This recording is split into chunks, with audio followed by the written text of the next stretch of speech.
Programme के आगाज़ पर बात होगी हुक्मरान जमात के सबसे अहम इत्तेहादी पीपल्स पार्टी के इख्तिलाफात की।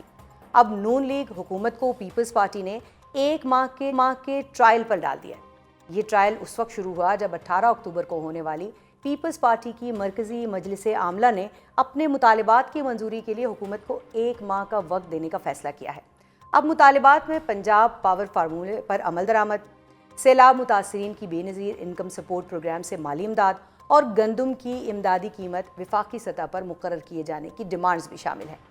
आज ही इस तनाजुर में वज़ीर दाखिला मोहसिन नकवी की chairman Pakistan Peoples Party Bilawal Bhutto Zardari से अहम मुलाकात भी हुई है, जिसमें बिलावल साहब को वफाकी हुकूमत का ये पैगाम भी पहुँचा दिया गया है कि पीपल्स पार्टी के बगैर ये सेटअप नहीं चल सकता और पीपल्स पार्टी के तमाम तहफ़्फ़ुज़ात को दूर किया जाएगा। क्या वाकई पीपल्स पार्टी को अब ये उम्मीद है कि उसके मुतालिबात तस्लीम कर लिए जाएंगे? क्या नून लीग अपनी हुकूमत को बचाने के लिए किसी भी हद तक जाने के लिए तैयार है? इस हवाले से गुफ्तगू करने के लिए हमारे साथ मौजूद हैं पाकिस्तान पीपल्स पार्टी की सीनियर रहनुमा और रुकन कौमी असम्बली शहला रज़ा साहिबा, और हमारे दूसरे मेहमान हैं नून लीगी रहनुमा और वज़ीर आज़म के कोऑर्डिनेटर बराए तिजारत राना एहसान अफजल साहब।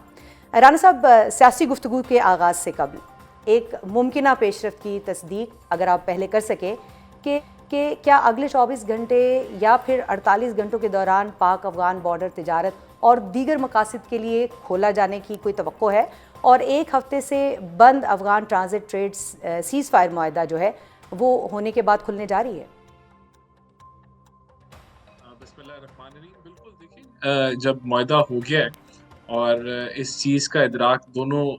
जो साइड्स हैं उनको है कि उन्होंने एक मुआहदे पे दस्तखत किया है और जो ज़िम्मेदारी अफ़गान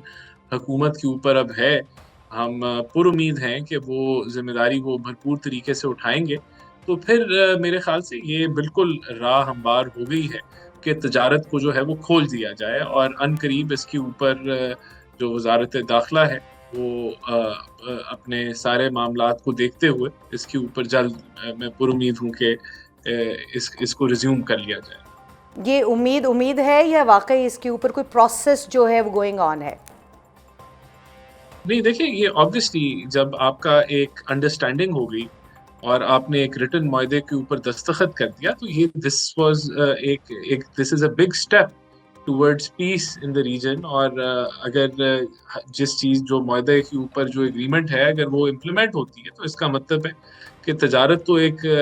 पहली चीज़ है जो खुलेगी, लेकिन उसके बाद इस खित्ते में अमन भी आएगा। तो हम पुरुम्मीद हैं, और कोई भी जब आप एग्रीमेंट में जाते हैं तो आप इसी उम्मीद से जाते हैं कि इस एग्रीमेंट को सारी पार्टीज फुलफिल करेंगी। तो बिल्कुल ये राह हमवार हुई है और तजारत खोलने के जो इम्कानात हैं वो बेइंतहाशा बढ़ गए, और इस पे फैसला जो है वो जाहिर सी बात है वजारत दाखिला जो है दीगर सिक्योरिटी के मामलात को देखते हुए अनाउंस करेगा। लेकिन हम इंगेज्ड हैं वजारत दाखिला के साथ, और मैं समझता हूँ कि जो रुकावट है वो हट गई है, and now this is a possibility in the coming hours and days। ये तो आपने हमें बड़ी खबर दे दी है राना साहब कि अब इस तरफ जो है वो उम्मीदें ज़्यादा बढ़ गई हैं कि अब ये सीज़ फायर मुआहदे के बाद हम देख रहे हैं कि जो ट्रांजिट अफ़गान ट्रांजिट है, तिजारत है, दीगर मामलात हैं वो अब खुलने की तरफ जा रहे हैं, लेकिन यकीनी तौर पर इसका ऐलान जो है वो वज़ारत दाखिला करेगी। लेकिन थोड़ा सा सियासी मामलात की तरफ जाते हैं। शैला साहिबा, खुशामदीद प्रोग्राम में। सबसे पहले ये बताइएगा कि जो एक माह की मुद्दत पीपल्स पार्टी की तरफ से अपने मुतालबात की मंजूरी के लिए दी गई है, इसकी वजह क्या है? एक महीना, क्योंकि अब तक तो नून लीग को बाकायदा टाइमलाइन क्या इससे पहले नहीं दी गई थी? ऐसा पहली बार हुआ है क्या? अच्छा, एक तो सबसे बड़ी बात ये है कि वज़ीर आज़म साहब की और चेयरमैन बिलावल की वज़ीर आज़म की ख्वाहिश पर मुलाकात हुई इस चीज़ से पहले, और उसमें वज़ीर आज़म साहब से जब बातचीत हुई और जो भी मुतालबात हुए उस पर वज़ीर आज़म साहब ने 1 महीने का टाइम मांगा। तो अब मैं समझती हूँ कि हमारी सियासी जो एक तरबियत है, हमारे सियासी तौर तरीक़ा जो है उसमें वज़ीर आज़म साहब बुज़ुर्ग हैं चेयरमैन बिलावल साहब के, और अगर वो एक बात कर रहे हैं तो हमें उसको अंडरस्टैंड करना चाहिए। जो कि हमारे लोगों के जज़्बात हद से मुख्तलिफ हैं और वो काफ़ी एग्रेसिव थे, लेकिन उसके बाद चेयरमैन बिलावल साहब ने मीटिंग बुलाई तो उसमें से कुछ बातें जो थी उसको उन्होंने یہ کہا کہ جو آئین سے ریلیٹڈ معاملات ہیں اس کو ہم رضا ربانی کے حوالے کرتے ہیں، جو پنجاب سے ریلیٹڈ معاملات ہیں تو ظاہر ہے ندیم افضل چاند، چودھری منظور ان کو کہ وہ اس کو دیکھیں گے، اور ایک مہینے تک ہم ایک خاموش چلیں گے۔ کچھ انہوں نے ڈیمانڈ بھی کی، تو جو ان کی سی سی میں لوگوں کی طرف سے آئی اس میں جو میں سن رہی تھی، تو میں یہ سمجھتی ہوں کہ اگر ہمارا کوئی بڑا، کیونکہ وزیر اعظم کے ایک اعلیٰ عہدے پہ فائز ہو،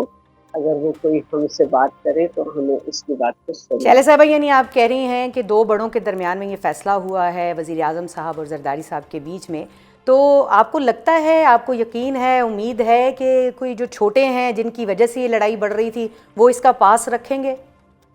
اچھا دیکھیے، پہلے بھی دو بڑے جو تھے وہ زرداری صاحب اور چیئرمین بلاول۔ چیئرمین بلاول نے جو بھی بات کی تھی وہ ایک وزیر اعظم سے کی تھی،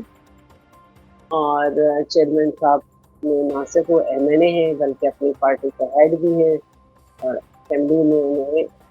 ایک نمایاں مقام رکھتے ہیں، تو انہوں نے بات وزیر اعظم سے کی تھی، اور دونوں پروگرام جس پہ بات کی تھی وہ سب کو پتہ ہے کہ انڈر فیڈرل گورنمنٹ چلتے ہیں، اس میں خواہ چھوٹوں کو کودنے کی ضرورت نہیں تھی اور چھوٹی باتیں بھی کرنے کی ضرورت نہیں تھی، لیکن کیونکہ وہ باتیں ہوئی، پھر باتوں سے باتیں ہوئی، پھر ادھر کے جواب ادھر ہوئے، ادھر کے جواب ادھر ہوئے، تو معاملات زیادہ خراب ہوئے۔ چیئرمین تو اس میں بولے نہیں، اور ابھی بھی چیئرمین نے وزیر اعظم سے بات کی ہے، جس کو میں آج دیکھ رہی تھی کہ نچلی سطح پہ پھر کچھ بے چینی ہوئی ہے ابھی، کیونکہ میں ایک حد تک بات کر سکتی ہوں کیونکہ پارٹی نے ہماری ابھی نہیں کہا ہے کہ اگر آپ کوئی بات کر رہا ہے تو کریں، لیکن میں یہ سمجھتی ہوں کہ دوبارہ ہم اپنے تجربے کی بنیاد پہ بات کر رہے ہیں کہ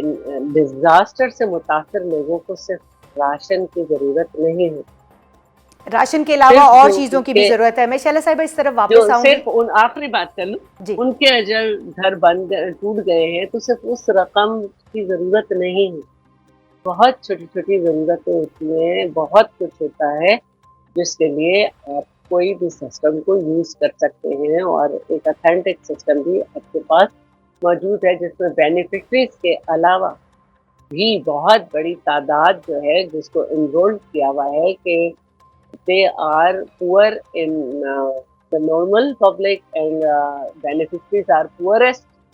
in poor. تو اس میں غریب لوگ بھی ہیں جن کو ابھی جاتا نہیں ہے لیکن ان کو انرول کیا جائے۔ ٹھیک ہے۔